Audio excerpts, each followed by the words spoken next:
So hello students, क्या हाल है। This is Lokesh Lalwani. और जो हमारा आज का टॉपिक क्या होगा, जो हम लोगों ने रे ऑप्टिक्स किया। रे ऑप्टिक्स हमने कहा था 2 पार्ट में होगा। एक पार्ट हम लोग पढ़ चुके हैं, अब हम लोग के क्या पढ़ना है, उसका सेकंड पार्ट पढ़ना है। हमने कहा था रे ऑप्टिक्स हम लोग 2 पार्ट में कवर करेंगे क्योंकि बड़ा टॉपिक है, तो उसको 2 पार्ट में करने के लिए हमने 2 पार्ट, पहले टॉपिक में हम लोग ने क्या पढ़ लिया था। पहले टॉपिक में देखो हम लोग ने पढ़ा था, अभी बताते हैं क्या क्या पढ़ा था, सब यही है, चिंता क्या करते हो। हम लोगों ने रिफ्लेक्शन जाना,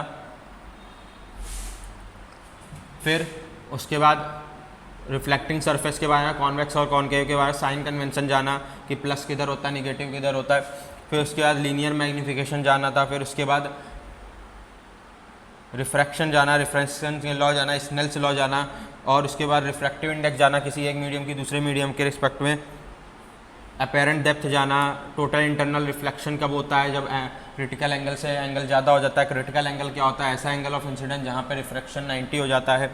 फिर उसके बाद क्रिटिकल एंगल और रिफ्रैक्टिव इंडेक्स के बीच में रिलेशन जाना, आई सी इज इक्वल साइन आई सी बराबर होता है म्यू जी अपॉन मतलब mu 2 upon mu 1।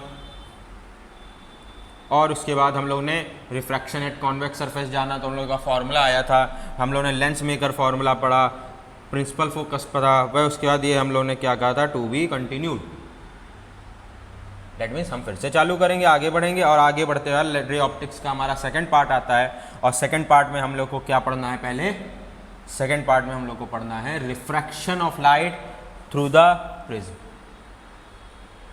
Reflection of light through prism, prism के थ्रू रिफ्रैक्शन ऑफ लाइट पढ़ना है। होता क्या है भाई, प्रिज्म क्या है, ग्लास का ऑब्जेक्ट है। तुम्हें मालूम है प्रिज्म एक ग्लास ऑब्जेक्ट है और वो ट्रांसपेरेंट है। अगर उसमें से लाइट पास करोगे तो वो क्या होगा, रिफ्रैक्शन शो करेगी। क्या शो करेगी, रिफ्रैक्शन शो करेगी। और रिफ्रैक्शन शो कैसे करेगी, वो क्या कर देती है, लाइट को अलग अलग स्पेक्ट्रम में डिवाइड करा देती है, तोड़ देती है। अलग अलग स्पेक्ट्रम में मतलब दो लाइट क्या होती है, माना जाता है 7 कलर्स मोस्टली क्या है, उसके बीच में कई सारे 7 कलर्स मेन जो है उनसे मिलकर बनी होती है। कौन कौन से, विब ग्योर, दैट मीन्स वायलेट इंडिगो, और उसके बाद blue green yellow orange red. ठीक, तो ये कलर्स होते हैं। इनमें क्या करती है, लाइट बनी होती है इन 7 कलर से मिलकर। ठीक, जैसे रेनबो में कलर होते हैं तो मोस्टली 7 कलर्स होते हैं। तो प्रिज्म क्या करता है, वाइट लाइट को इन कलर्स में तोड़ देता है। ठीक है, क्यों तोड़ देता है, क्योंकि हर कलर की अपनी वेवलेंथ होती है और हर कलर की वेवलेंथ होने के कारण सबका रिफ्रैक्शन अलग अलग तरह का होता है। और यही हम लोग को पढ़ना है। इसमें क्या है, हमारा जब एक लाइट इंसिडेंट होती है, इसको इंसिडेंट लाइट बोल रहे हैं। ये एंगल बना रही, देखो एंगल कहाँ से बनाती है, नॉर्मल से। नॉर्मल कैसे बनाएंगे, सरफेस के परपेंडिकुलर, तो एंगल ऑफ इंसिडेंस इसको बोलते हैं। अब लाइट होना क्या चाहिए था, जाना ऐसे चाहिए थी बिल्कुल सीधे, लेकिन क्या होगा, रेयरर से डेंसर गई है तो नॉर्मल की तरफ क्या हो जाएगी, जानी ऐसे चाहिए थी लेकिन नॉर्मल की तरफ बेंड हो जाएगी। इस वजह से कैसी चली जाती है, एक मिनट रुकना। हाँ, लाइट यहाँ से चली, यहाँ पे आई। अब यहाँ पे क्या हुआ, नॉर्मल जाना सीधे चाहिए था लेकिन क्या है, रेयरर से डेंसर जा रही तो नॉर्मल की तरफ बेंड हो जाएगी सर। फिर आगे आई, आगे क्या है, यहाँ पे आई। यहाँ के बाद आने के बाद क्या हुआ, लाइट फिर से एक सरफेस पे पड़ी। अब इस बार क्या है, उसे डेंसर से रेयर जाना है, डेंसर से रेयर। और इस सरफेस के लिए परपेंडिकुलर मतलब नॉर्मल क्या होगी, ये। तो अब क्या होगा, लाइट डेंसर से रेयर जाने पे अवे फ्रॉम द नॉर्मल, जाना लाइट को ऐसे चाहिए था लेकिन क्या होगा, लाइट जाएगी अवे फ्रॉम द नॉर्मल इस तरफ। तो यहां से लाइट निकली ऐसे, गई ऐसे, निकली वहां से कैसे, ऐसे। दैट मीन्स लाइट क्या हो गई, डेविएट हुई है, बहुत ज़्यादा डेविएट हुई है। कहाँ से डेविएट हुई, देखो आई कैसे थी, ऐसे। अब लास्ट में गई कैसे है, इधर। तो इनके बीच में कुछ एंगल बना, डेविएट हुई। कितना डेविएट हुई सर, इतना डेविएट हो गई, इतना पाथ से डेविएट हो गई, इतने एंगल। इसी को क्या बोलते हैं, एंगल ऑफ डेविएशन। क्या बोलते हैं, एंगल ऑफ डेविएशन। डेल से डेनोट करते हैं इसको, एंगल ऑफ डेविएशन बोलते हैं। कितने एंगल से डेविएट हो गई भाई, अपने रास्ते से कितने एंगल से भटक गई। ठीक, देखो अब यहां से क्या हुआ, इसको एंगल ऑफ इंसिडेंस बोलते हैं। यहां से इंसिडेंट हुई, ठीक। अब उसके बाद यहाँ पे आई, ये रिफ्रैक्ट हुई, इसको एंगल ऑफ फर्स्ट सरफेस से रिफ्रैक्ट हुई, इसको फर्स्ट रिफ्रैक्शन एंगल बोलते हैं। फिर आगे आई, यहाँ टकराई, यहाँ के बाद इसको सेकंड रिफ्रैक्ट, और यहाँ से क्या हुई, निकल गई, इसको एंगल ऑफ इमरजेंस बोलते हैं। क्या बोलते हैं, एंगल ऑफ इमरजेंस। इमरजेंस मतलब जितने एंगल से निकली है, कहाँ से, नॉर्मल से, नॉर्मल से जितने एंगल बनाते हुए निकली उसको एंगल ऑफ इमरजेंस बोलते हैं। ठीक, तो ये चीज़ें हैं बस।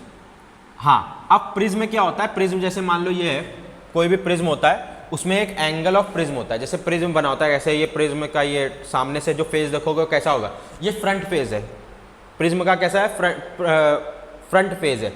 अब फ्रंट फेज तो सामने से ट्राइंगल दिखेगा, लेकिन उसके पीछे भी तो ऐसे एक लाइन दी गई होगी, जैसे झोपड़ी बनाते हो ना, प्रिज्म क्या होगा, ऐसे होगा एक्चुअल में। अगर राइट साइड से किसी साइड से देखोगे तो प्रिज्म ऐसे होगा। तो ये जो होता है एंगल ऑफ प्रिज्म होता है, समझ आया, ये क्या होता है, एंगल ऑफ प्रिज्म। ठीक, इसको ए से डिनोट करते हैं, इसको ए से डिनोट किया है। ठीक, तो लाइट आई, इंसिडेंट हुई, इंसिडेंट होने के बाद प्रिज्म ने क्या कर दिया, उसको डेविएट करके यहाँ से निकली, और इस ये इंसिडेंस लाइट इंसिडेंस रहे, ये इमरजेंट रहे, इनके बीच में जो एंगल है उसी को क्या कहते हैं, एंगल ऑफ डेविएशन कहते हैं। कितने एंगल से डेविएट, अब इनके बीच में रिलेशन होता है किसके भी, angle of incidence, angle of emergence, angle of deviation and angle of prism के बीच में क्या होता है, सिंपल सा रिलेशन है, I plus E is equal to A plus del. ये रिलेशन है किसका, एंगल्स के बीच का, angle of incidence plus angle of emergence is equal to the angle of prism plus angle of deviation. ये है क्या रिलेशन है तुम्हारा, क्या कह रहा है, the sum of angle of incidence and the sum of the angle of emergence is equal to the sum of the angle of prism and the angle of deviation. ठीक, तो ये चीजें होती हैं, नॉर्मल सी बात है, इसमें इतना ही समझना है। ठीक, कैसे रिफ्रैक्ट हुई ये भी समझ में आया भाई, रेयर से डेंसर जाएगी तो नॉर्मल की तरफ बेंड होगी, डेंसर से रेयर जाएगी तो अवे फ्रॉम द नॉर्मल होगी, इसी फेनोमेना को ये फॉलो कर रहा है। चले आगे। हाँ, ये क्या होते हैं, जो हमने बताया ना, ये क्या होते हैं, ये रिफ्रैक्टिंग सरफेस, लाइट ऐसे पड़ती है इस पर, ये रिफ्रैक्टिंग सरफेस होते हैं, जो दिखा है ये रिफ्रैक्टिंग सरफेस। आगे चलते हैं। अब कह रहा है variation of angle of deviation with the angle of incidence. क्या कह रहा है, देखो कितना डेविएशन होगा, कितना डेविएट होगी लाइट, कितना लाइट डेविएट होगी अपने पाथ से, वो डिपेंड करता है एंगल ऑफ इंसिडेंस पे, कि कितने एंगल से इंसिडेंट की गई है। ठीक है, कितने एंगल से लाइट इंसिडेंस की गई है वही बताएगा कि एंगल ऑफ डेविएशन कितना होगा। कैसे, कह रहा है the angle of when the angle of incidence increases, जब एंगल ऑफ इंसिडेंस को इंक्रीज करेंगे, मान लिया ये था, हम इस एंगल ऑफ इंसिडेंस को बढ़ा रहे हैं, तो एंगल ऑफ इंसिडेंस को बढ़ाने पे क्या होगा, the angle of deviation decreases. Angle of deviation क्या होता है, डिक्रीज होने लगता है। ठीक है, इसको जैसे जैसे एंगल बढ़ाएंगे तो ये एंगल ऑफ डेविएशन क्या होगा, डिक्रीज होता जाएगा, लाइट ऐसे ऐसे ऐसे होती जाएगी। ठीक है, मतलब ये है, हम एंगल ऑफ इंसिडेंस पहले ये मान लिया ये नॉर्मल है हमारी,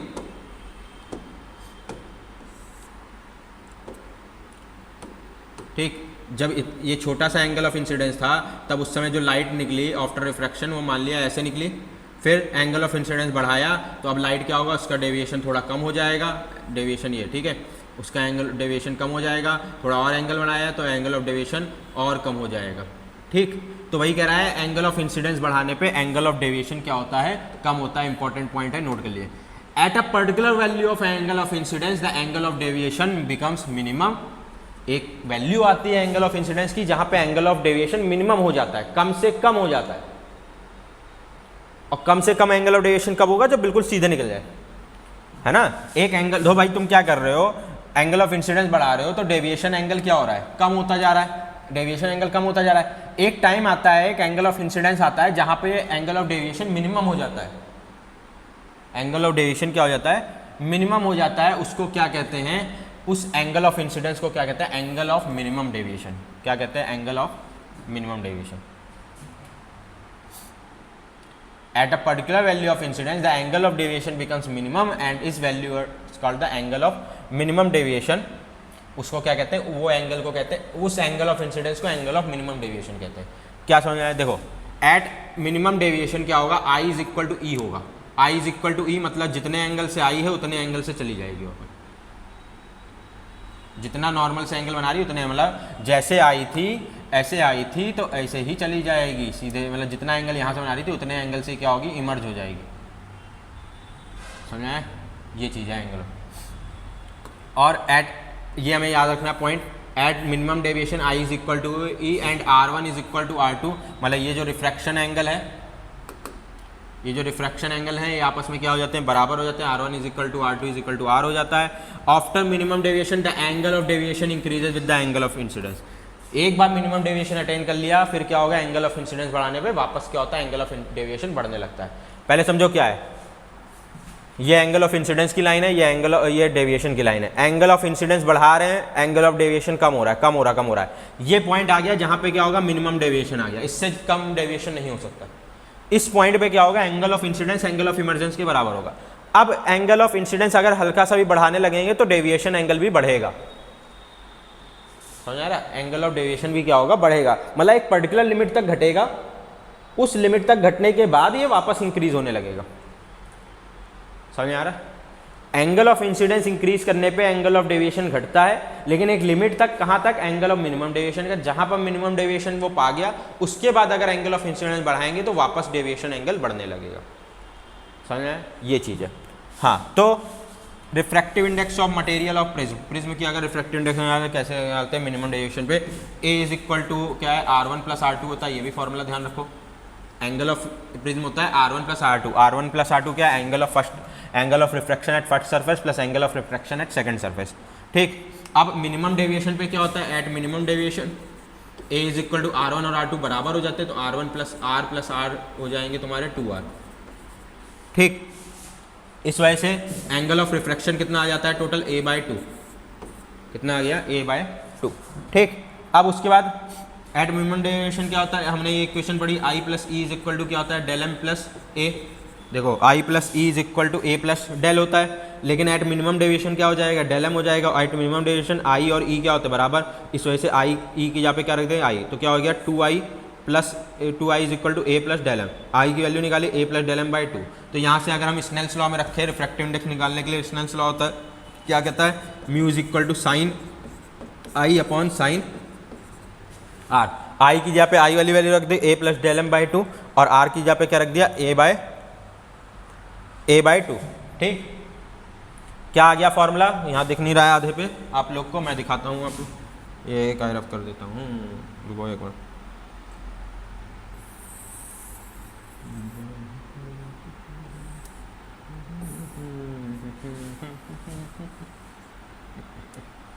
हाँ, तो जो आएगा फॉर्मूला आएगा सर, क्या आएगा सर, फॉर्मूला आएगा mu is equal to sine a plus del M by 2 upon में sine a by 2। That's important formula, prism के लिए एक बहुत इंपॉर्टेंट फॉर्मूला है। a plus del M by 2 upon में साइन a बाई 2। a क्या है, a एंगल ऑफ प्रिज्म है, डेल एम क्या है, angle of minimum deviation, a क्या है, वापस एंगल, म्यू क्या है, रिफ्रैक्टिव इंडेक्स ऑफ प्रिज्म, समझ आया। तो ये चीज़ है रिफ्रैक्टिव इंडेक्स प्रिज्म निकालने का। आगे चलते हैं, refraction by a small angled prism. अगर क्या है, एक कंडीशन आती है कि जो एंगल ऑफ प्रिज्म है वो बहुत ज़्यादा छोटा है, is very small, A is very small, then जो इक्वेशन आती है एंगल ऑफ डेविएशन की वो आ जाती है del is equal to A mu minus 1,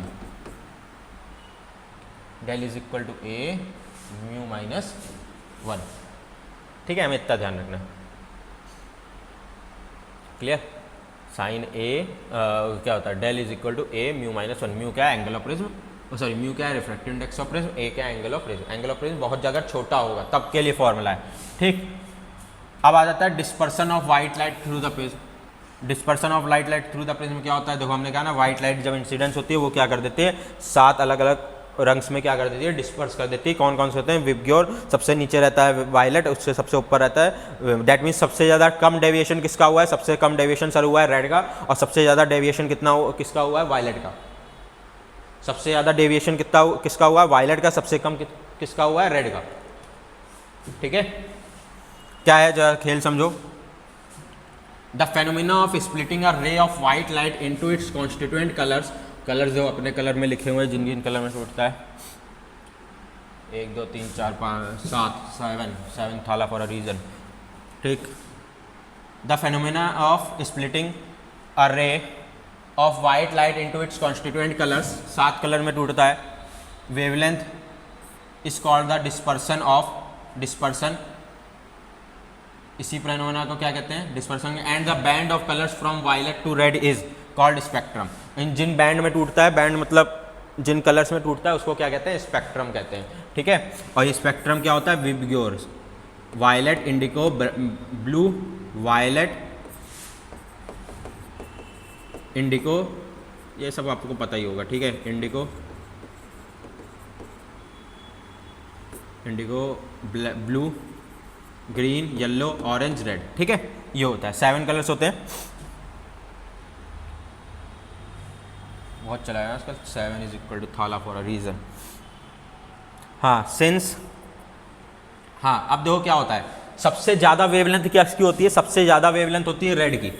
red की वेवलेंथ सबसे ज़्यादा होती है, वायलेट की वेवलेंथ सबसे कम होती है वेवलेंथ, ठीक है। क्या रहेगा, since del R is greater than del V, that means sorry del नहीं, lambda R is greater than lambda V, that means wavelength of red is greater than wavelength of violet. इस वजह से refractive index जो violet की होती है वो ज़्यादा होती है रिफ्रैक्टिव इंडेक्स ऑफ दिस। क्यों, क्योंकि हमने एक फॉर्मूला पढ़ा था, μ2 अपॉन μ1 इज इक्वल टू होता है लेमिडा 1 अपॉन लेमिडा 2। अगर ये ज़्यादा है तो ये कम होगा, है ना, ये ज़्यादा है, सॉरी ये ज़्यादा है तो ये ज़्यादा होगा, ठीक है। मतलब अगर पहले वाले की वेवलेंथ ज़्यादा है तो दूसरे वाले की रिफ्रैक्टिव इंडेक्स ज़्यादा होगी, दूसरे वाले की वेवलेंथ कम है तो पहले वाले की रिफ्रैक्टिव इंडेक्स भी क्या होगी, कम होगी।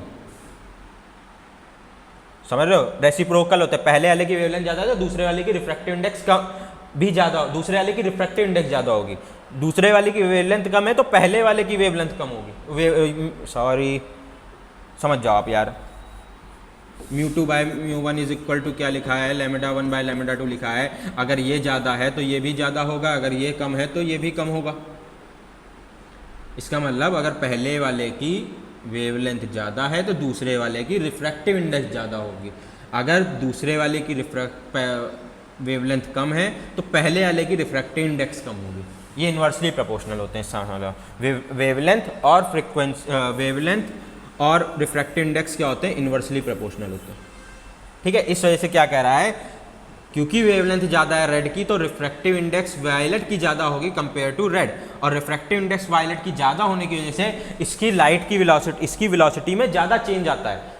वेलोसिटी, रिफ्रैक्टिव इंडेक्स क्या होता था, कितने फ्रैक्शन से चेंज आएगा, जितनी ज़्यादा रिफ्रैक्टिव इंडेक्स उसका उतना ज़्यादा चेंज आएगा। दैट मीन्स इसकी वेलोसिटी में ज़्यादा चेंज आएगा, ज़्यादा चेंज आएगा तो ये ज़्यादा डेविएट होगी, समझ आए, ज़्यादा चेंज आएगा तो ज़्यादा डेविएट होगी।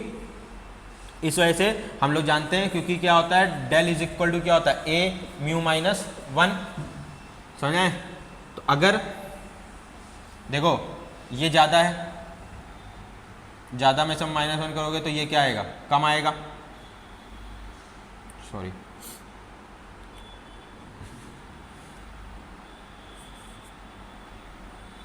क्या होगा, हाँ ज़्यादा में से -1 करोगे तो ज़्यादा आएगी डेल की वैल्यू, और कम में से माइनस करोगे तो क्या आएगी, डेल की वैल्यू कम आएगी। इस वजह से क्या होता है, डेल वी ज़्यादा होता है compare to del R. That means deviation of violet ज़्यादा होगा डेविएशन ऑफ रेड के। क्यों, क्योंकि वेवलेंथ रेड की ज़्यादा है, रेड की वेवलेंथ ज़्यादा होने के कारण उसकी रिफ्रैक्टिव इंडेक्स कम हो जाती है, रिफ्रैक्टिव इंडेक्स कम होने के कारण उसका डेविएशन भी क्या होता है, कम होता है। वायलेट की वेवलेंथ कम है लेकिन वेवलेंथ कम होने के कारण उसकी रिफ्रैक्टिव इंडेक्स ज़्यादा हो जाती है। रिफ्रैक्टिव इंडेक्स ज़्यादा होना मतलब अपने पाथ से ज़्यादा डेविएट होगा, इस वजह से उसकी डेविएशन ज़्यादा होता है, ठीक है। So the colours get separated with the different angles of deviation, अलग अलग एंगल से डेविएट होते हैं। Violet is most deviated, violet सबसे ज़्यादा डेविएटेड है, and red is least deviated, सबसे कम होता है, ठीक है। ये चीज़ है, ये वायलेट का एंगल ऑफ डेविएशन है, ये एंगल ऑफ इंसिडेंस था, ठीक है। ये लाइट आई थी, ये वायलेट ऐसे गई तो ये वायलेट का डेविएशन है, और ये किसका है, रेड का। Angular dispersion, the differences in the deviation suffered by the two colors in passing through a prism gives the angular dispersion for these colors। दो कलर्स के बीच का एंगुलर डिस्पर्सन निकालना है तो क्या करो, उनके बीच का डेविएशन एंगल को क्या कर दो, माइनस कर दो। जैसे रेड और वायलेट के बीच का एंगुलर डिस्पर्सन निकालना है तो ये आएगा del V minus del R. कोई भी कलर लेना है, जैसे मान लो हमको येलो और रेड के बीच का निकालना है तो क्या कर दो, phi is equal to for yellow और रेड के लिए आ जाएगा del Y is minus del R, that means for yellow minus red. ठीक है। किसी भी दो कलर्स के बीच का अगर एंगुलर डिस्पर्सन निकालना है, मतलब दोनों कलर्स के बीच के एंगुलर निकालना है, तो क्या करो, उनके डेविएशन एंगल को माइनस कर दो। The difference in the deviation suffered by the two colours in passing through a prism gives the angular dispersion for those colour. The angle between the emergent ray of any two colours is called the angular dispersion between the, मतलब वही है emergent रे के बीच का जो angle होता है उसी को हम लोग एंगुलर डिस्पर्सन कहेंगे।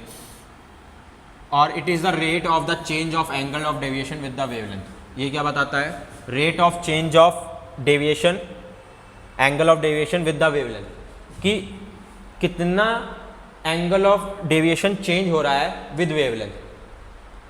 ठीक है, ये फाई क्या बताता है, rate of change of angle of deviation with wavelength, D del by D lambda, है ना, समझ आए। दो पास वाली वेवलेंथ का ले लो तो उनका एंगल ऑफ डेविएशन क्या होगा, कम होगा। दो पास वाली क्या ले लो, एंगल ऑफ वेव, जैसे मान लो रेड के सबसे पहले करीब में कौन आता है, ये ऑरेंज आता है, तो उनके बीच में एंगल डिस्पर्सन क्या होगा, कम होगा, है ना। लेकिन ये ले लो, ये और ये ले लो, इनके बीच में वेवलेंथ में चेंज ज़्यादा है, तो इनके बीच में क्या होगा, डेविएशन भी ज़्यादा होगा, इस वजह से एंगुलर डिस्पर्सन भी क्या होता है, ज़्यादा होता है। हमें ये ध्यान रखना है, phi is equal to D del upon D lambda. ठीक है, ये हो गया हमारा एंगुलर डिस्पर्सन। आगे चलते हैं डिस्पर्सिव पावर। डिस्पर्सिव पावर क्या है, the dispersive power of the material of a prism for any two colours is defined as the angular dispersion for those two colours to the mean deviation produced by the prism. Dispersive power क्या है, dispersive power है, simple सी बात है कि ratio है किसका, angular dispersion for any two colour, किसी भी दो कलर की डिस्पर्सन निकालना है। Dispersive power of the material of a prism for any two colour is defined as the angular dispersion for those two colours to the mean deviation produced by the prism. Mean deviation क्या होता है sir, mean deviation पहले समझ लेते हैं। सबसे कम deviation कौन रहा, रेड, सबसे ज़्यादा कौन कर रहा, वायलेट। इनके बीच का अगर डेविएशन निकालना हो तो क्या करेंगे, इन दोनों को सर ऐड कर दीजिए डेविएशन, और क्या कर दीजिए, 2 से डिवाइड कर दीजिए। ये होता है मीन डेविएशन। किसका होता है, मीन डेविएशन। ठीक, और ये मीन डेविएशन किसका आता है, ये आता है वायलेट, येलो का। सबसे बीच में कलर कौन सा है, येलो है। ठीक, येलो नहीं है, सॉरी बीच में नहीं है, लेकिन जो किसके बराबर आता है, येलो के। ठीक, del Y is equal to क्या आया, del R plus del V upon में 2। क्लियर, ये होता है मीन डेविएशन। अब उसके बाद क्या कर रहा है, कैसे होता है डिस्पर्सिव पावर का फॉर्मूला, ओमेगा से ऐड करते हैं। जैसे कोई भी दो कलर के बीच में del V minus del R के बीच में निकालना है, और इनका क्या कर दो, मीन डेविएशन निकाल दो। ठीक, इनका मीन डेविएशन क्या आएगा, डेल वाई के बराबर आएगा। तो ये क्या हो जाएगा, ये हो जाता है mu V minus mu R into A upon में mu Y minus 1 into A से ए चला गया। डिस्पर्सिव पावर का फॉर्मूला आता है कि नहीं, दो कलर्स के बीच में mu V minus mu R upon में mu Y minus 1। Dispersive power को ओमेगा से डिनोट करते हैं। यहाँ डिस्पर्सिव पावर है क्या, डिस्पर्सिव पावर बेसिकली रेशियो बता रहा है कि मेन डेविएशन से दोनों दो कलर्स के बीच में कितना, मतलब उनके बीच में क्या है, कितने फ्रैक्शन से क्या है, चेंज हो रहा है। ठीक, फॉर एग्जाम्पल जैसे मान लो मीन डेविएशन है कुछ मान लिया 25 डिग्री फॉर एग्जाम्पल, और हमारा जो येलो का डेविएशन हुआ, जो रेड का डेविएशन हुआ है वो मान लिया 10 डिग्री हुआ है, 10 डिग्री हुआ है, और वायलेट का कुछ हुआ है 40 डिग्री या 50 डिग्री फॉर एग्जाम्पल, 40 में से 60 डिग्री हुआ है। ठीक, 50 ले, 40 लेना पड़ेगा, 40 डिग्री हुआ है। ठीक है, 40 डिग्री सेल्सियस नहीं, 40 डिग्री एंगल हुआ है। वायलेट का, सॉरी रेड का डेविएशन हुआ है 10 डिग्री, वायलेट का हुआ है 40 डिग्री, और इनका मीन डेविएशन कितना है 25। तो डिस्पर्सिव पावर निकालने के लिए क्या जाएंगे, 40 माइनस 10 अपॉन में 25, del V minus del R upon में 25, डेट मीन्स क्या आया 30 अपॉन में 25। ये हो गई डिस्पर्सिव पावर इनके बीच में। डिस्पर्सिव पावर एक प्रिज्म की होती है।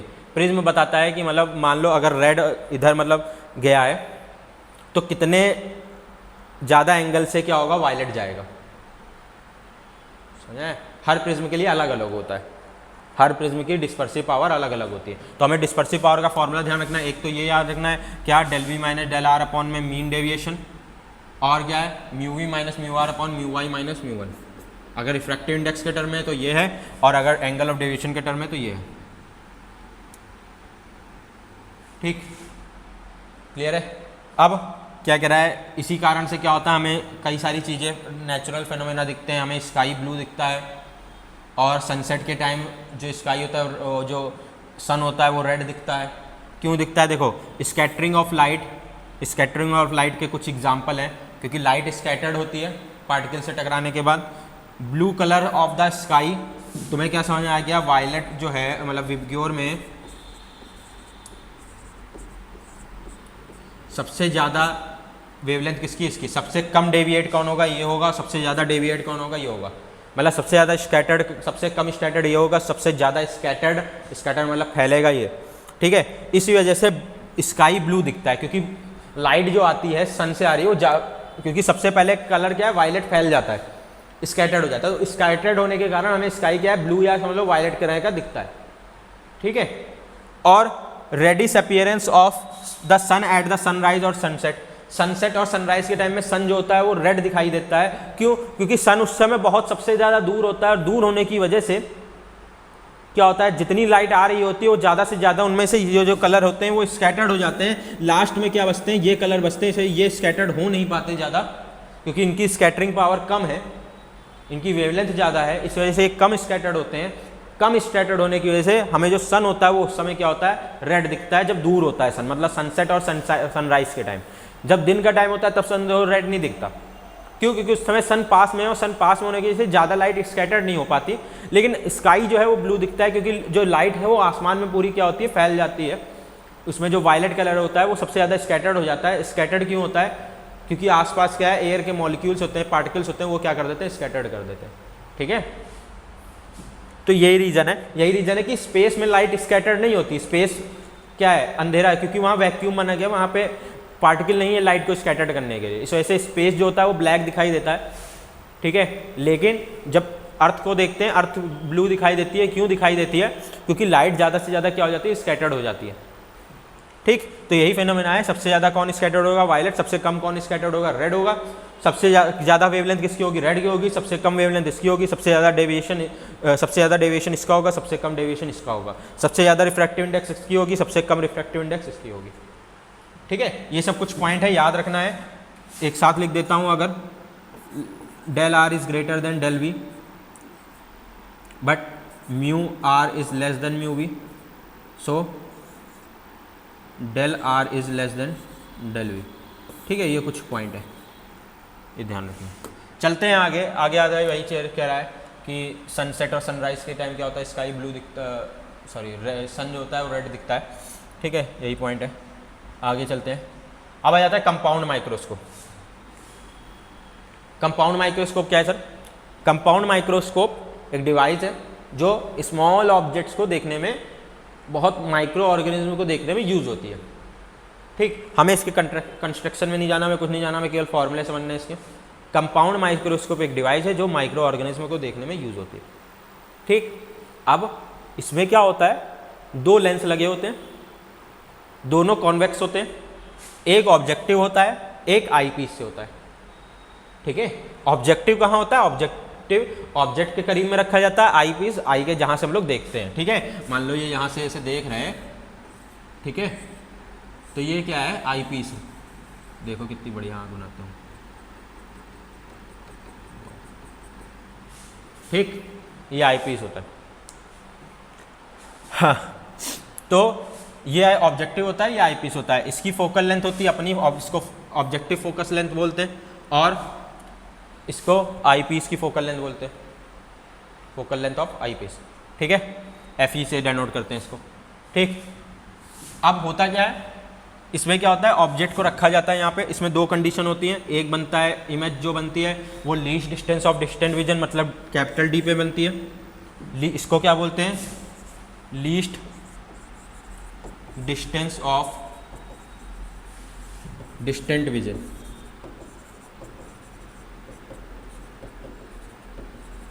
मतलब ये होती है लगभग 25 सेंटीमीटर, कितनी होती है 25 सेंटीमीटर मानी गई। मतलब ये लीस्ट डिस्टेंस है ऑफ डिस्टेंट विजन। मतलब हम अगर दूर की बात करते हैं तो जो सबसे मतलब सबसे कम दूरी मानी गई है देखने के लिए वो मानी गई 25 सेंटीमीटर।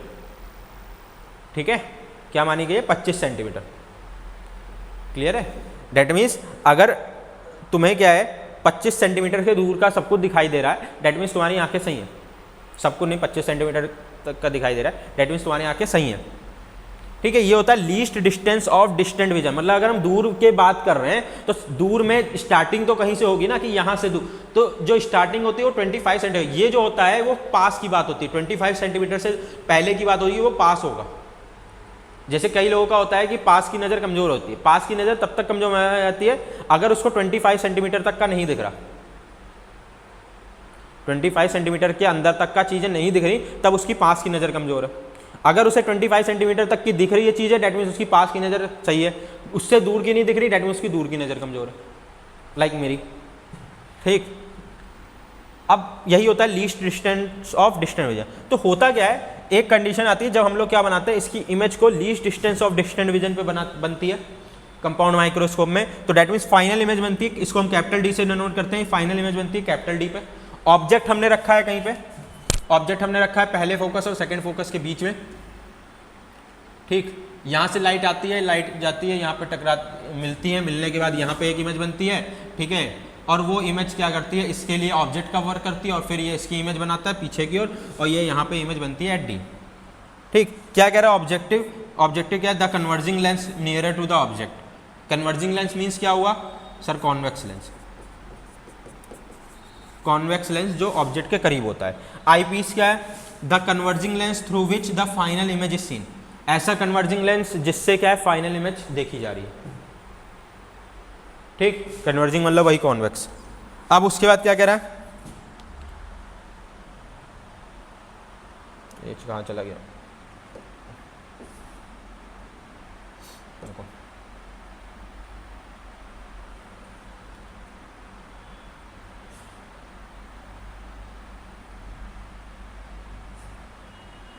हाँ, दो क्या कह रहा है, both of the short wave both are of the short focal length of eyepiece is slightly greater than the focal length of object। और सिंपल सी बात है, आई पीस बड़ा होता है इसमें, और इसमें क्या होता है आई पीस छोटा होता है। ऑब्जेक्ट सॉरी आई पीस बड़ा होता है और ऑब्जेक्टिव क्या होता है छोटा होता है। ऑब्जेक्टिव आई पीस की फोकल लेंथ ज़्यादा होती है, आई पीस की ऑब्जेक्टिव की फोकल लेंथ कम होती है।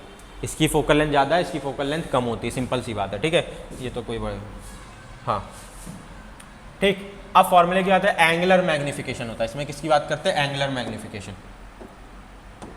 एंगुलर मैग्निफिकेशन क्या होता है समझना ध्यान से, डिफिनेशन पढ़ो पहले फिर उसके बाद समझा। एंगुलर मैग्निफिकेशन और magnifying power of compound microscope. Angular magnification और कंपाउंड माइक्रोस्कोप की मैग्नीफाइंग पावर कैसे डिफाइन किया जाता है? As the ratio of angle beta subtended by the final image at the eye to the angle alpha subtended by the object seen directly when both are placed at the least distance of distinct vision। क्या कह रहा है? Angular magnification कैसे जानोगे? Angular magnification जानोगे sir उसकी size कितनी बड़ी हुई है, कितनी बड़ी बनी है। तो अगर हम कह रहे हैं किसी की साइज कितनी बड़ी बनी है, तो क्या कह रहा है कि पहले हम देखेंगे angle subtended by the image at the eye, angle subtended by the final image at the eye. ठीक है, जो फाइनल इमेज बन रही है वो कितना एंगल सबटेंड कर रही है? मान लिया ये है फाइनल इमेज, सब कितना एंगल सबटेंड कर रही है? बीटा। अपॉन में क्या होगा? Angle subtended by the object, object के कारण एंगल सबटेंड। लेकिन ये ऑब्जेक्ट नहीं जो यहाँ पे प्लेस है, अगर कह रहा है इसी ऑब्जेक्ट को हम यहाँ पे प्लेस करते हैं जहाँ पे इमेज बनी है फाइनल, वो जब जितना एंगल सब, जैसे ये ऑब्जेक्ट है इसको हम यहाँ पे प्लेस करते हैं, ये यहाँ पे प्लेस किया, देखो है ए ट्रिपल है, ये कितना एंगल सबटेंड? अल्फा। भाई अगर हमको किसी चीज़ के साइज का कंपैरिजन जानना है तो पहले हमें क्या करना होगा? दोनों की पोजीशन सही करनी पड़ेगी। और सिंपल सी बात है, अगर तो मैग्नीफाई क्या है, अगर तुम जैसे कोई दूर की चीज़ है वो भाई कम ही एंगल सबटेंड करेगी, वो छोटी दिखेगी, और जो पास की चीज़ होगी वो ज़्यादा बड़ी। एक पेड़ है, पेड़ सामने खड़े हो बहुत बड़ा दिखेगा, दूर खड़े हो तो तुम इतने छोटे से एंगल से देख लोगे, वो तुम्हें ऐसे दिखेगा, उसको ऐसे देखो ऐसे दिख जाएगा। लेकिन जब बड़ा पेड़ हो तो ठीक है, समझ रहे हो? तो अगर हमें किसी चीज़ का मैग्नीफिकेशन जानना है कि कितना मैग्नीफाई हुई है, कितना बढ़ी है इमेज, तो हमें उन दोनों को एक ही जगह पर रख के देखना होगा, जो इमेज बनी है और जो ऑब्जेक्ट है।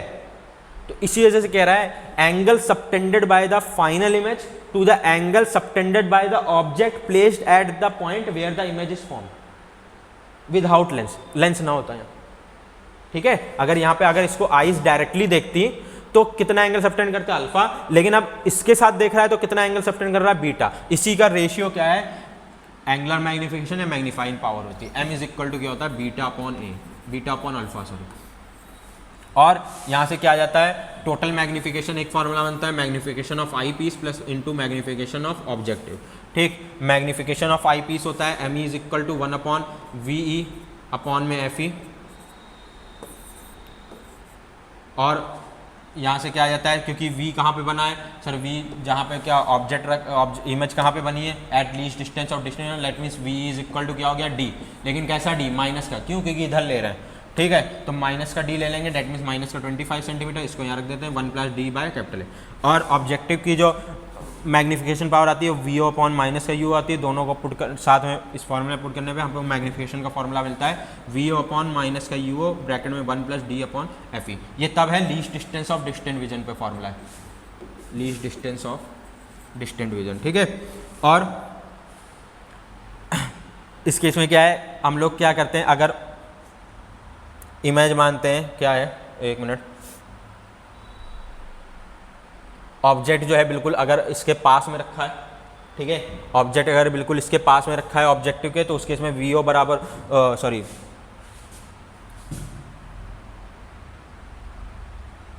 एक मिनट, हाँ एक होती है कंडीशन इन्फिनिटी पे, अगर इन्फिनिटी पे इमेज बन रही है, किस पे बन रही है इन्फिनिटी पे इमेज, इन्फिनिटी पे इमेज बनने पे क्या हो जाता है फॉर्मूला आता है माइनस का L upon F O bracket में 1 plus D upon F E, जो कि अप्रॉक्स आता है माइनस का L upon F O into D upon F E, ठीक है। ये इन्फिनिटी पे, अगर फाइनल इमेज कहाँ बन रही है इन्फिनिटी पे बन रही, समझे, तब ये फॉर्मूला आता है माइनस का L upon F O bracket में 1 plus D upon F E, और इसी को अप्रॉक्स करते हैं माइनस का L upon F O D upon F E, क्योंकि इसकी वैल्यू ओवरऑल क्या हो जाती है, इसको निगलेक्ट कर देते हैं, ये बहुत ज़्यादा होता है, ये बहुत कम होती है, क्योंकि ये इन्फिनिटी है तो माइनस, ये फॉर्मूला आता है डायरेक्ट माइनस का एल अपॉन में F O into D upon F E, ठीक है। तो ये चीज़ है, तो हमें फॉर्मूला ध्यान रखना है मेन, बाकी बहुत ज़्यादा इंपॉर्टेंट ये टॉपिक नहीं कहूँगा, इसमें बहुत कम क्वेश्चन आ सकते हैं, मेन क्वेश्चन आ सकते हैं किसकी फोकल लेंथ ज़्यादा होती है, किसकी कैसे होती है, इसे, ठीक है। फॉर्मूला ये सब छोटे मोटे फॉर्मूले आ सकते हैं, ठीक, इन्फिनिटी पे फॉर्मूला वो फॉर्मूला आ सकता है, तो ज़्यादा हमें आई थिंक इसमें नहीं आता है, आई थिंक या मतलब बहुत कम आता है, ठीक है, इस टॉपिक से। कंपाउंड माइक्रोस्कोप इन समय, ठीक है। अब आ जाता है एस्ट्रोनॉमिकल टेलीस्कोप। एस्ट्रोनॉमिकल टेलीस्कोप क्या होता है, image formed at the infinity. Astronomical telescope में क्या है, पहले हम लोग पढ़ेंगे इमेज फॉर्म। एस्ट्रोनॉमिकल टेलीस्कोप क्या होता है, जो दूर की चीज़ें देखने में, स्पेस वगैरह की चीज़ें, भाई बहुत सिंपल सी बात है, सब चीज़ें हम लोग को पता है जनरली। एस्ट्रोनॉमिकल टेलीस्कोप दूर की चीज़ें देखने में होता है यूज इसका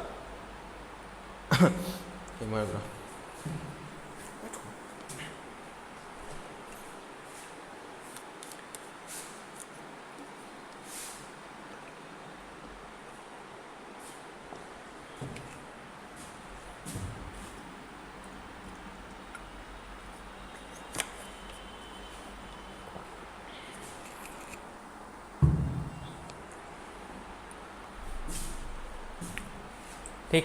तो होता क्या है, कई कई जगह पे हम थोड़ा जल्दी जल्दी में गलत बोल जा रहे हैं, हम, मेरा मतलब वो सही होता है, आप लोग समझ भी जाते होंगे, लेकिन होता क्या है ना, क्योंकि हमको इसको एक आपको लिमिटेड टाइम में इसको कवर करके पूरा समझा के देना है, तो होता क्या है, थोड़ा जल्दी जल्दी बोलने के चक्कर में कुछ गलत निकल जाता है मुझसे, तो उसको आप समझ दीजिएगा, ठीक। कोई दिक्कत हो बाद में पूछ लेना।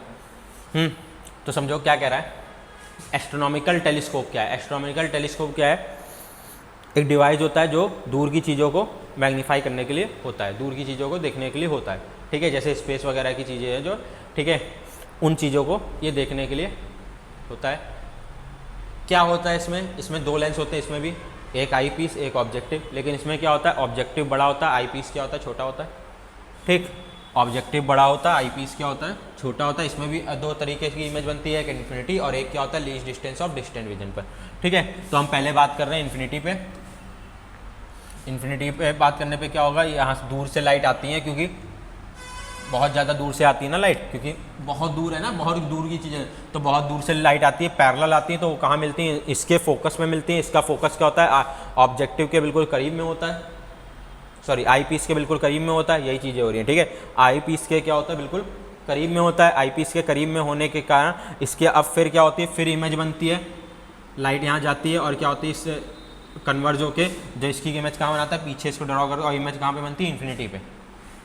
इन्फिनिटी पे बनने के कारण क्या होता है, इमेज लार्ज दिखती है हमें यहाँ पे, ठीक है। इमेज कैसी दिखेगी, मैग्नीफाई दिखेगी बहुत ज़्यादा, ठीक। तो एक तो ये कंडीशन होती है। इसमें क्या होता है, FO + FE L के बराबर, लेंथ ऑफ L क्या होता है, L इसमें नहीं बताया, L क्या होता है, L होती है लेंथ ऑफ, इसमें होता है length of telescope, sorry length of compound microscope. ये जो होती है यहाँ से लेकर यहाँ तक, इसको L कहते हैं, ठीक है, इसको क्या कहते हैं, L कहते हैं। अब हाँ, तो इसमें क्या होता है, FO + FE क्या है, L के बराबर है। L क्या है, लेंथ ऑफ टेलीस्कोप, ये यहाँ से यहाँ तक की लेंथ है। FO क्या है, FO है ऑब्जेक्टिव लेंस की फोकल लेंथ, इस साइड में कहाँ तक है, यहाँ तक, और FE क्या है, यहाँ की फोकल लेंथ, ठीक है। अगर हमें इसके कहाँ इन्फिनिटी पे बनानी है तो हमें ऑब्जेक्ट को कहाँ रखना पड़ेगा, इसके फोकस पे, दैट मीन्स जहाँ पे इसका ये ऑब्जेक्टिव का फोकस होगा वहीं आई पीस का फोकस होगा, और इसकी वजह से क्या होता है, इन्फिनिटी पे बनती है इमेज, ठीक। क्या कह रहा है, इसमें इसकी फोकल लेंथ ज़्यादा होती है, इसकी क्या होती है, कम होती है। Focal length of objective is much greater than the focal length of eyepiece. Aperture of the objective is also larger, ठीक है। इसका एपर्चर लार्ज होता है, क्यों लार्ज होता है, हाँ ये क्वेश्चन बन सकता है कि क्यों लार्ज होता है भाई एपर्चर। एपर्चर इसलिए लार्ज होता है क्योंकि इसको ज़्यादा से ज़्यादा दूर से लाइट कलेक्ट करनी है, दैट मीन्स ज़्यादा से ज़्यादा लाइट कलेक्ट करनी है। अगर अच्छी इमेज बनानी है तो उसे ज़्यादा से ज़्यादा लाइट कलेक्ट करनी पड़ेगी, इस वजह से इसका एपर्चर क्या होता है, लार्ज होता है, बहुत बड़ा होता है। एपर्चर लार्ज होने की वजह से ये ज़्यादा से ज़्यादा लाइट अपने से अंदर पास कराता है। अब इसमें फॉर्मूला क्या आता है मैग्नीफिकेशन का, देखो मैग्नीफिकेशन का फॉर्मूला बहुत सिंपल है, माइनस का FO/FE, माइनस का FO/FE। FO क्या है, ऑब्जेक्टिव लेंस की फोकल लेंथ, FE क्या है, आई पीस की फोकल लेंथ, ठीक है। और माइनस साइन यही डिनोट कर रहा है, जो आएगी वो इन्वर्टेड बनेगी इमेज। और FO + FE क्या होती है, length of astronomical telescope, length of telescope in the normal adjustment, ठीक। FO + FE नॉर्मल एडजस्टमेंट वही इन्फिनिटी पे, ठीक। अब उसके आता है astronomical telescope image formed at LDDV। LDDV क्या है sir, least distance of distant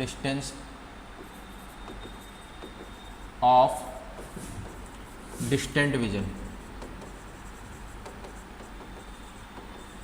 least distance of distant vision, ठीक है। Least distance of distant vision में क्या है, इमेज कहाँ पे बनाएंगे, पास में बनाएंगे, मतलब अगर हमको सही से देखनी है इमेज, थोड़ा क्लियरली देखनी है तो हम लोग क्या करते हैं, पास में इमेज बनाते हैं, ठीक है। तो यहाँ पे भी क्या होगा, लाइट इन्फिनिटी से ही आएगी क्योंकि ऑब्जेक्ट बहुत दूर है, इन्फिनिटी से आने पे क्या होता है, फोकस पे तो मिलेगी ऑब्जेक्ट के, लेकिन इस बार क्या होता है, पोल और फोकस के, आई पीस के फोकस और पोल के बीच में इमेज बनती है, जो इसके कहाँ बन रही है, और फिर वो इमेज क्या बनती है, सामने ही बनेगी, कहाँ बनेगी, लार्ज बनेगी, ठीक है, लेकिन इन्वर्टेड बनेगी, और कितनी डिस्टेंस पे बनेगी, D डिस्टेंस पे, ठीक है, समझाएं। तो यहाँ से फॉर्मूला क्या आ जाता है, F = माइनस का FO/FE ब्रैकेट में 1 + FE/D, ये आ जाता है मैग्नीफिकेशन का eight least distance of distance vision, ठीक है। D की वैल्यू क्या होती है, 25 सेंटीमीटर, इधर बन रहा है, इससे क्या होगी, माइनस का 25, माइनस का FO/FE = माइनस का FO/FE ब्रैकेट में 1 + FE/D, ठीक है। ये है at least distance of distant vision, clear. चले आगे, न्यूटेनियन टेलीस्कोप, या इसको रिफ्लेक्टिंग टेलीस्कोप भी कहते हैं, रिफ्लेक्टिंग टेलीस्कोप या न्यूटेनियन टेलीस्कोप, ये बहुत बड़ा, अब ज़्यादातर इसी टेलीस्कोप का यूज़ होता है। क्यों यूज़ होता है, देखो पहली बात उसमें वहाँ पे इसमें क्या होता है, एक लार्ज मिरर का यूज़ किया जाता है, क्योंकि लार्ज मिरर का यूज़ करने से क्या होता है भाई, हम चाहते हैं ज़्यादा से जितनी ज़्यादा लाइट आएगी ना, उतना ज़्यादा क्या होगा, वो इमेज बेहतर बनेगी, अच्छी बनेगी, क्लियर बनेगी। अब टेलीस्कोप में हम बहुत ज़्यादा बड़ा लेंस यूज़ नहीं करा सकते, क्योंकि क्या है, बहुत ज़्यादा बड़ा लेंस एक तो एक्सपेंसिव होगा, उसके टूटने के चांसेस होते हैं, और एक चीज़ वो शो करता है lens, chromatic aberration, chromatic abbreviation. Chromatic abbreviation क्या है, अभी तो तुमको मालूम है ना, अभी हम लोगों ने प्रिज्म पढ़ा, लाइट अगर किसी उससे सरफेस रहती है, स्कैटर्ड होने लगती है, है ना, उसकी वेवलेंथ अलग अलग होती है हर लाइट की, इस वजह से थोड़ी स्कैटर्ड होनी। तो इस वजह से क्या होता है, अगर हम बहुत ज़्यादा बड़ा लेंस लेंगे तो उसके कारण क्या होगा, हमें जो लाइट मिलेगी वो कैसी मिलेगी, थोड़ी स्कैटर्ड फॉर्म में मिलेगी। मतलब आनी वाइट लाइट चाहिए, वाइट लाइट नहीं आएगी, कैसे आएगी, स्कैटर्ड फॉर्म में आएगी। ठीक है, तो एक क्लियर इमेज नहीं मिलती, क्रोमेटिक एब्रिएशन मिलता है। क्रोमेटिक एब्रिएशन समझ रहे हो ना, कि जैसे मतलब कोई चीज़ होती है, ग्लास वगैरह से देखो अगर लाइट पड़ रही होती है तो क्या होता है, हल्का हल्का जो लाइट आती है वो कभी कभी अलग अलग रंग में आने लगती है, स्कैटर्ड होने, है ना। तो वही जो चीज़ होती है क्रोमेटिक एब्रिएशन। ठीक, तो इसलिए ज़्यादा बड़े लेंस का यूज़ नहीं कर सकते। इस वजह से हम लोग क्या करते हैं, रिफ्लेक्टिंग टेलीस्कोप का यूज़ करते हैं। रिफ्लेक्टिंग टेलीस्कोप में क्या होता है, एक ऐसे ट्यूब है, देखो इसमें क्या होता है, एक लार्ज कॉनकेव मिरर लगाया, देखो ये मिरर है, कॉनकेव मिरर। अब क्या होता है, मिरर बनाए जा सकते हैं इजीली, और ये क्रोमेटिक एब्रिएशन शो नहीं करते, क्योंकि ये जितनी लाइट होती है उसको स्कैटर्ड बैक कर देते हैं, और ये ज़्यादा से लार्ज का, इनको लार्ज बनाना आसान है, ये कम एक्सपेंसिव होते हैं कंपेयर टू लेंस, चीपर होते हैं ये। ठीक है, तो इनमें क्या है, ज़्यादा से ज़्यादा लाइट कलेक्ट होती है, ज़्यादा से ज़्यादा लाइट कलेक्ट होती है, फिर उसके बाद क्या होती है, ये टकरा के क्या हो जाती है, कन्वर्ज होती है। फिर उसके बाद क्या होता है, फिर एक प्लेन मिरर लगाया होता है जो कि 45 डिग्री पे इंक्लाइंड होता है ऐसे, और वहाँ से टकराने के बाद लाइट क्या होती है, फिर से टकराती है और एक जगह पे इमेज बना। ठीक, फिर आगे क्या लगा होता है, देखो लेंस लगा होता है, अब लेंस लगा है, आई पीस लेंस। ठीक, अब यहाँ से क्या है, लाइट ऐसे जाती है और फिर क्या होती है, इमेज बनाती है आइस पे। ठीक, तो यहाँ पे क्या है, ये रिफ्लेक्टिंग टेलीस्कोप क्यों बोला है, क्योंकि यहाँ पे मिरर लगे, और मिरर का लार्ज मिरर लगे होते हैं, इनका यूज़ कहाँ होता है, क्योंकि ये ज़्यादा से ज़्यादा लाइट को कलेक्ट कर सकते हैं। ज़्यादा से ज़्यादा लाइट को कलेक्ट करने की वजह से क्रोमेटिक एब्रिएशन, यहाँ पे मिरर की वजह से एब्रिएशन होता नहीं क्रोमेटिक। लार्ज मिरर यूज होने की वजह से ज़्यादा से ज़्यादा लाइट कलेक्ट होती है, जिस वजह से क्लियर इमेज बनती है। और फिर उसके बाद इसका क्या होता है, ये एक्सपेंसिव कम होता है, लीस्ट एक्सपेंसिव होता है। ठीक है, क्योंकि इसमें लार्ज मिरर क्या होते हैं, चीपर होते हैं कंपेयर टू लेंस। क्लियर है? ठीक, और इसकी मैग्नीफाइंग पावर वही फॉर्मूला होता है FO/FE, FO/FE। ठीक, कुछ इस तरह से होता है, यहाँ से लाइट ऐसे आती है, टकराती है, टकराने का यहाँ टकराती है, यहाँ से फिर ये लेंस लगे होते हैं, ये क्या करते हैं, कन्वर्ट कर देते हैं ऐसे, फिर यहाँ से फिर एक लेंस लगा होता है, कन्वर्ट कर देता है, जिस वजह से हमें दिखते हैं। ये छोटे लेंस है, छोटे लेंस कम क्रोमेटिक एब्रिएशन शो करेंगे, इस वजह से ये लगे होते हैं। ठीक, क्लियर है? फिर आइस पे इमेज बन जाती है और हम क्या कहते हैं, दूर की चीज़ देख सकते हैं। और ज़्यादातर अब रिफ्लेक्टिंग टेलीस्कोप ही यूज़ होते हैं, इन्हें न्यूटोनियन टेलीस्कोप भी कहा जाता है। बस इतना ही है। ठीक, तो और कुछ है नहीं है, आज खत्म, टाटा बाय बाय। ठीक, आई होप आपको समझ में आया होगा, क्लियर होगा सब। तो समझ यार, रे ऑप्टिक्स हमने 2 पार्ट में कवर किया। पहले पार्ट में सब रिफ्लेक्शन पढ़ा, रिफ्रैक्टिव इंडेक्स वगैरह पढ़ा। ठीक, दूसरे पार्ट में हम लोग ने क्या पढ़ा, टेलीस्कोप वगैरह, कंपाउंड माइक्रोस्कोप, प्रिज्म के बारे में पढ़ा। ठीक है, मेन प्रिज्म का आपको फॉर्मूले ध्यान रखने हैं, कंपाउंड माइक्रोस्कोप में कुछ चीज़ें ध्यान रखनी है, जो चीज़ होती हैं, किसकी फोकल लेंथ ज़्यादा होती है, किसकी फोकल लेंथ कम होती है। ठीक है, फॉर्मूले कुछ ध्यान रखने, बस इतना इसमें आपको करना है। ज़्यादा बहुत कंपाउंड माइक्रोस्कोप, टेलीस्कोप में से बहुत ज़्यादा कम चांसेज होते हैं आने के, लेकिन आपको तैयारी तो रखनी है पूरी। ठीक, कोई चीज़ ना रह जाए। ओके, ठीक है, फिर चलते हैं, मिलते हैं नेक्स्ट लेक्चर में आपके लिए। नेक्स्ट लेक्चर जो होगा हमारा वेव ऑप्टिक्स होगा। ठीक, तब तक के लिए bye bye, see you. This was Lokesh Lalwani signing off today. मिलते हैं नेक्स्ट लेक्चर में, तब तक के लिए बाय बाय।